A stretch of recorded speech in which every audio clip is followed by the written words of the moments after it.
Good evening, everyone. We are in our last segment of Zechariah chapter 8. We have taken a little bit of time to dwell on each of the segment of prophetic utterances. Now, recall each time we see this word go, or it says in this way, this would mean uh, in this way or like this. This would be one chunk of utterances, and it will continue until the next word we engage called ko. And so we have then spent time on each of the portion. Now we are at the final portion of the last four verses in Zechariah chapter 8, a portion which very few people actually spend time on. Now, this portion in chapter 8, verse 20, 21, 22, and 23 is the last portion of the set of chapter 7 and 8. We talk about this because this is the fourth year of the reign of Darius, and there is the encouragement for them to continue to be resolute, as what we see yesterday, to build the temple. And there will be lots of things happening. And when Israel was accursed, God will make them a blessing. And now, at the end of chapter 8, we read this. The Lord of hosts says this. Jehovah Zavaot says this. Now, it is important for us to realize that Jehovah Zavaot would be the title of God, as always used when it is addressing the 12 tribes. This calls for God to be the God of Israel. And it says here, as you can see, all of these are in italics. Right? This is important for you to take note. We are looking at the New American Standard. It says it will turn out. Now, all these don't exist in the Hebrew. And so we see that it says, yet that peoples will come, that is, the inhabitants of many cities. Again, we find that the English text is expressing this a bit more complicatedly. So let me just enlighten us. So this word here, yet, you can say that in the context, one way is there is yet, right? Yet be a time. And so that's the one word yet here. Now, in another way, you could say that it will again be. And so the word yet is this word again. Now, this word here gives us the idea that this particular prophecy is speaking about some time in the future, because it says again. So let me just point out that this is to happen in the future. It is yet to happen, but it is also to happen again, which means whatever is being described used to happen. It is not happening now, but it will happen again. Now, that is the meaning of this particular word in Hebrew. So that we get the idea that whatever we're talking about is to happen in the future. It hasn't happened yet, but it will happen again like it's described. That is what it means. What is this event that will happen again, that happened before in the past, not happening now at the time Zechariah is speaking? This, the peoples will come. The inhabitants of many cities. Now, what do we mean by the peoples? Now, in the Hebrew, there are a number of words that's used, but generally this word here is um, amim, right? From the word in the plural. And this word usually refers to, in the context, Israel, as though it is my people. So it says, peoples will come. Many peoples, meaning many of the people of Israel will come. Come where? In this case, it will be Jerusalem. These peoples will be the inhabitants of many cities.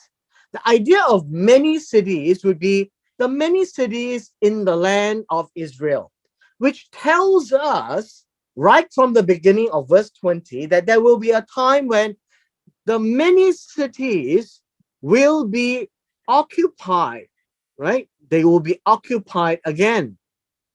Now, at this point in time when it's speaking, not many people have come back. But God says, well, many of the inhabitants will come back and the peoples will come to Jerusalem. And in verse 21, it says, the inhabitants of one will go to another. Now, notice I have intentionally removed all the italics because it doesn't appear in the original. It is supplied by the translator, but doesn't mean that it's wrong in this case. I just struck it out for our purposes for this time. That the inhabitants of one city will go to another. This word city is not in the original, but the text actually says this. The inhabitants of one, and by one, it'll be one of the cities.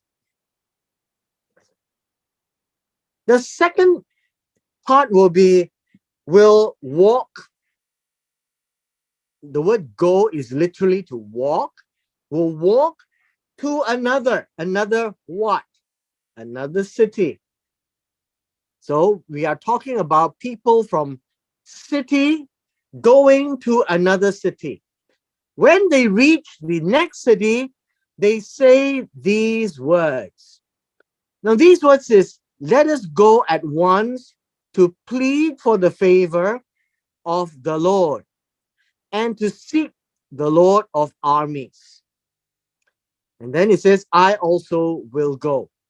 Now, here, there are a lot of nuances in the Hebrew that we need to break it out. So it says this, we will definitely walk. Let us go at once. Literally means we will definitely walk. Understand, where are they walking? Here, they are coming to Jerusalem. So let us go at once to walk. What are they going to do to walk? And this word is chala. It comes from the idea of, well, this word pleading for favor is actually a good translation. This word says, let us go and entreat God. Let us go and beg God. We pray to God. These are good words to use, right? And it is this kind of idea that they can come and intercede. I guess you could call that to beseech, right? Beseech. These are all the English words, right? To beseech, to require an intervention, perhaps, right? Request, intervention. These are all good words. So this means they are going to walk to Jerusalem to plead for the favor. And who are they pleading form. So understand this idea. They will go and then they will plead. And it says here, of the Lord. Now, of the Lord literally does not mean of the Lord. I think it will be better to translate this specifically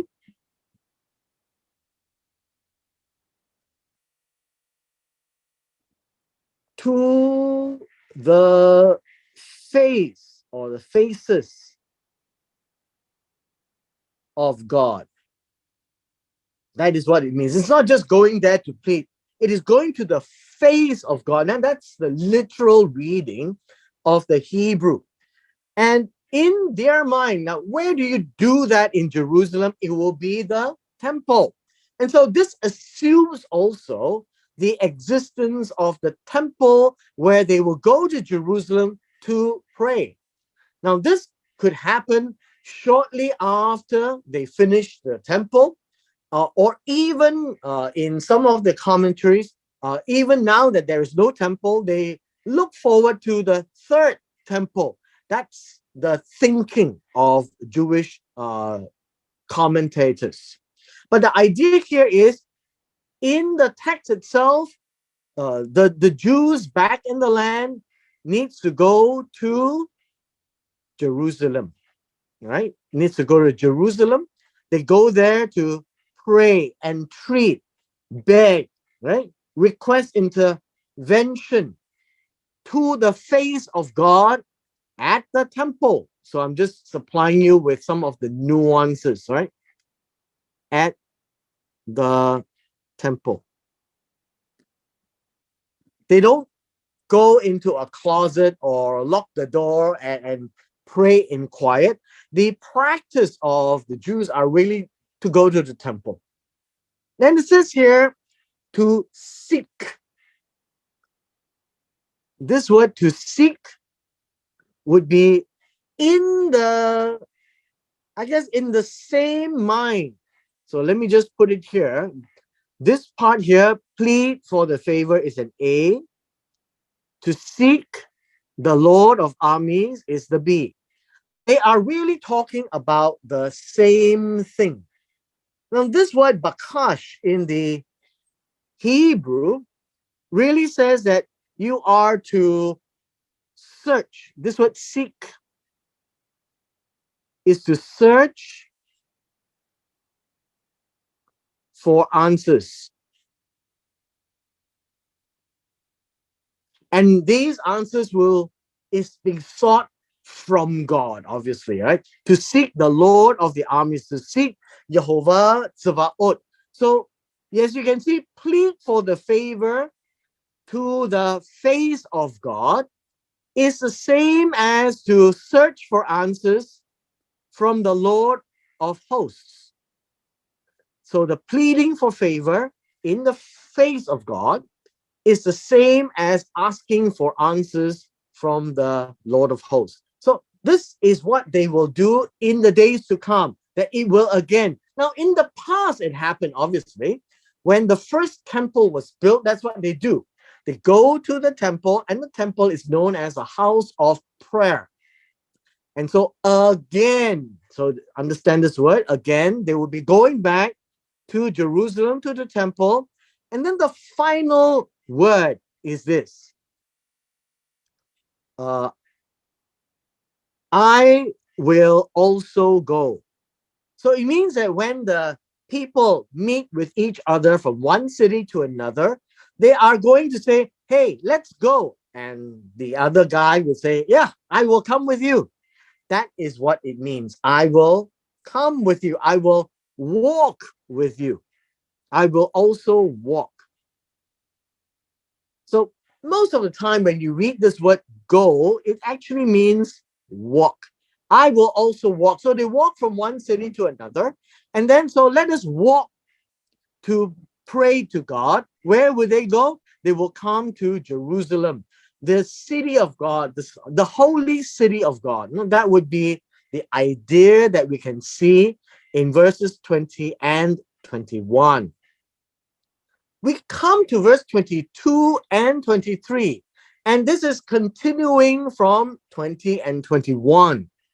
Now it reads here, as in verse 22, it says, so many peoples. This would be Amim, and this usually means Israel. And many of the Amim, or God's God's people, right? This word here. And then it says, together with mighty nations. Now, understand these are not the same, right? Mighty nations means, I guess you can say, powerful, powerful goyim.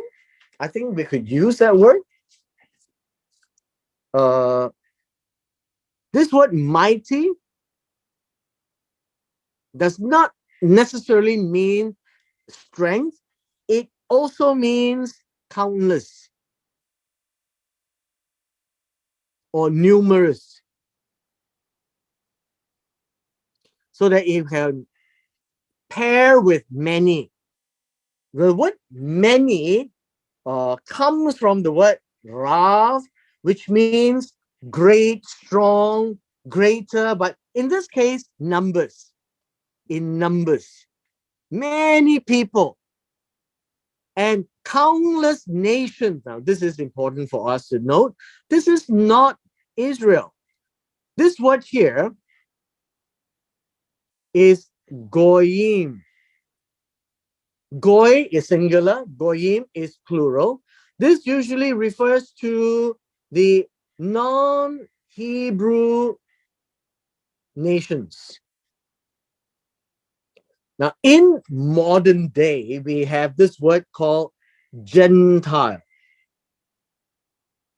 Now, I don't quite like to use the word Gentile. It's an invention, but the Bible never have a special word for non-Hebrew nations. They use the word goyim. So there are times when the word goyim includes Israel, but when it is separated out, then goyim will refer to the rest of the nations. So now we find that there are two groups of people, the people of God and the rest of the nations. They will come to seek Jehovah Tzevaot in Jerusalem and to plead for the favor of the Lord. Now, this one, I hope that we can remember what we talked about in verse 21. The first word here is bakash, to seek. Remember, this word here is to seek answers. So they are going to seek answers. All of them are going to seek answers. So it's not just Israel, it's everyone. And then it is to seek from Jehovah Tzevaot. And in Jerusalem specifically. Now understand, when it's in Jerusalem, we're talking about the temple rebuilt.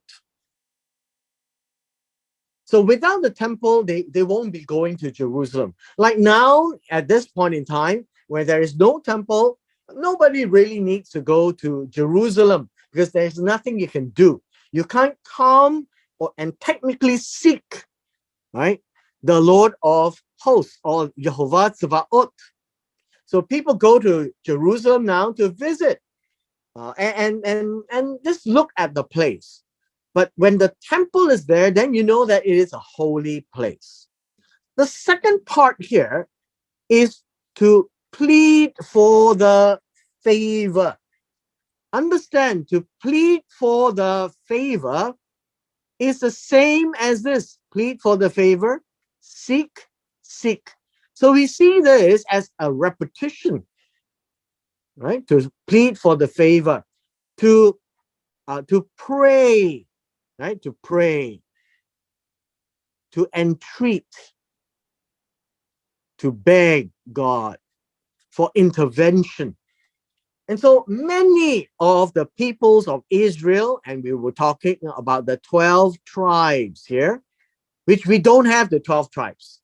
We have at most 3 tribes, Judah, Benjamin, Levi. And of course, over time, we hear some smattering news that Manasseh is back, maybe Dan is back. We don't really know all these. But right now, it doesn't matter. We are saying that the 12 tribes are not known and they are not back in the land. But one day, again, they will be. And this one we can read in Ezekiel, right? Ezekiel chapter 37. We also have passages in the early part of Zechariah chapter 8, where we talk about God gathering the remnants of Israel back to the land. We're always talking about the 12 tribes when the gathering occurs. Now, we also need to assume, and we have to assume, coming to Jerusalem to pray would require the temple to be there, which is not today, right? And that would be the house of prayer all over again. So now we come to the last verse, verse 23. Verse 23 starts with go. Go means this is another piece. Needn't follow on from verse 22. It is a piece that it says this. The Lord of armies says this, or like this. He says, in those days. Now, every time you read the word in those days, remember I had said this yesterday, it could mean in context, before, which is the past. It can also mean after or in the future. So if it hasn't happened, then we will talk about the future. If it's happened, then you're talking about the past. So what is being said here? It says, 10 people from all the nations will grasp the garment of a Jew, saying, let us go with you, for we have heard that God is with you. Now, this is a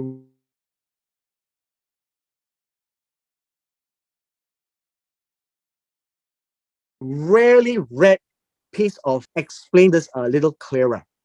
So in those days, we note that it is in the future because it has not happened or it has not yet even happened in the days thereafter the days of Zechariah.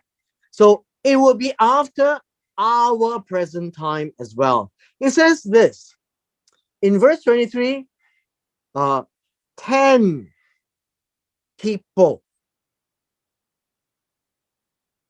10 people. So the word here is 10, the number 10. And the final word here would be 10. And the word people is interesting. The people is not just man, it is mortal man. This is a special word in Hebrew. 10 mortal men, right? 10 mortal men. Just put this as an E. 10 mortal men from all. So all means all or every, right? Every, it says here, every of the nations. Now, in this case, we find that there are missing words, right? Missing words. So let me just bring out the missing words and so we can read it all together here. And so we were up to here. It says, in those days,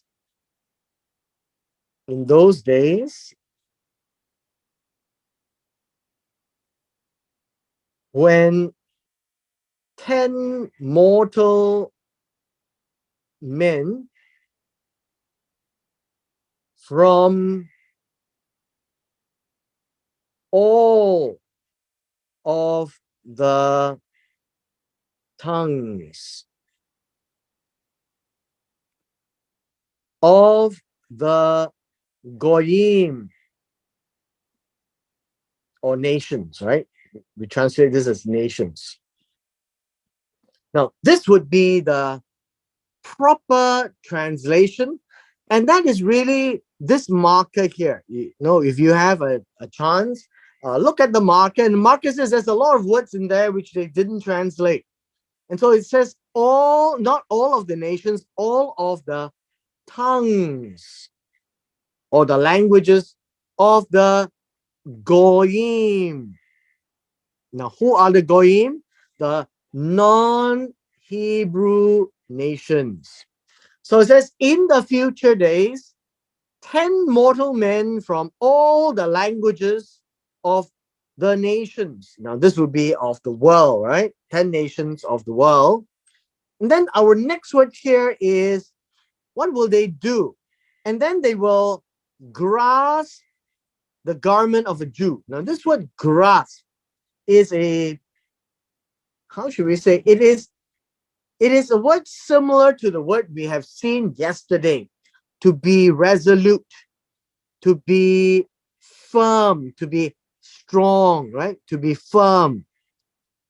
And so this word here really means to hang on firmly. That is what grasp here actually means, to hang on firmly. And this word does not mean the garment, it means the hem, but literally it means the wing, the extremity. So if you have a garment,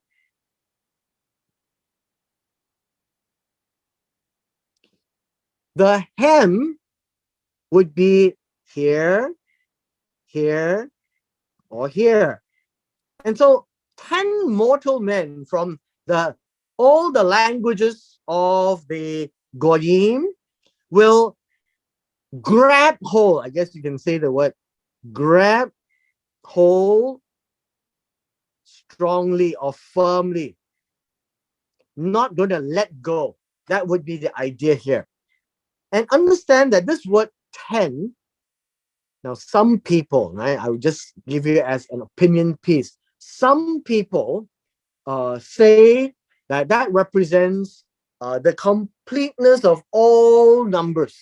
Well, if that's the case, then you'll be really a lot of people, but you can't have so many people hanging on, right?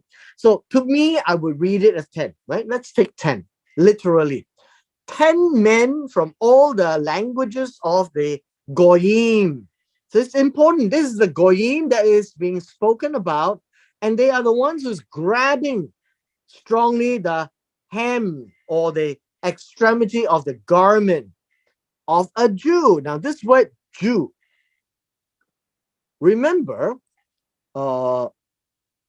we said, I think it was the day before yesterday. This word Jew literally means the descendant of Judah. They also mean the southern kingdom.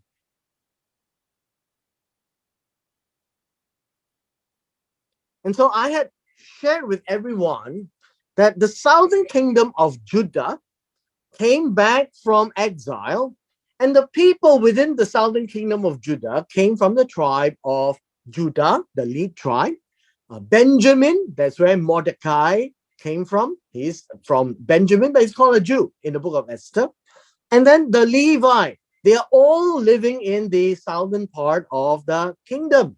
And they are all citizens of Judah.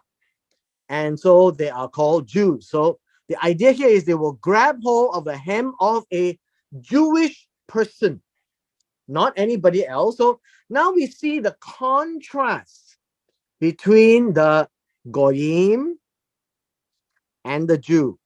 They are not one and the same people. We are not talking about the Israelites grabbing the hem of a Jew. We're talking about the non-Israelites grabbing the hem of a Jew.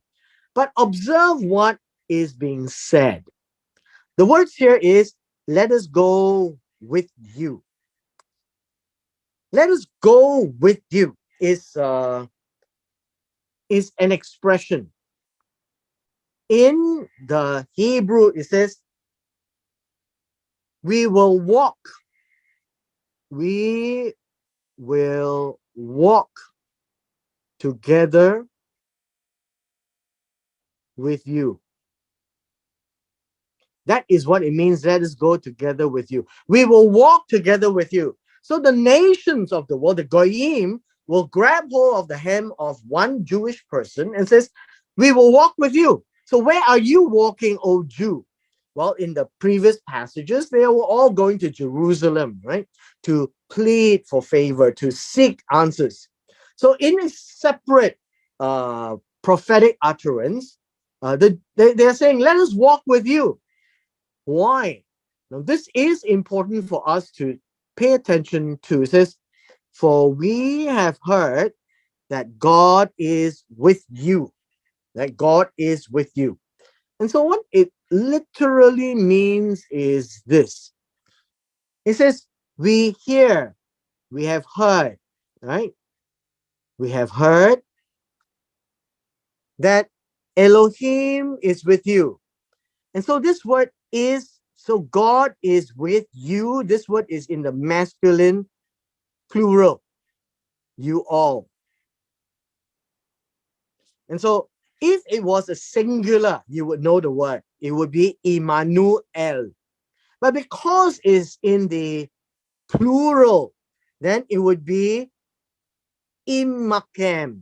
So, but it's all in the Hebrew, right? You don't need to know too much of the Hebrew. But basically, you will find that it is about God is with you all. Who is you all?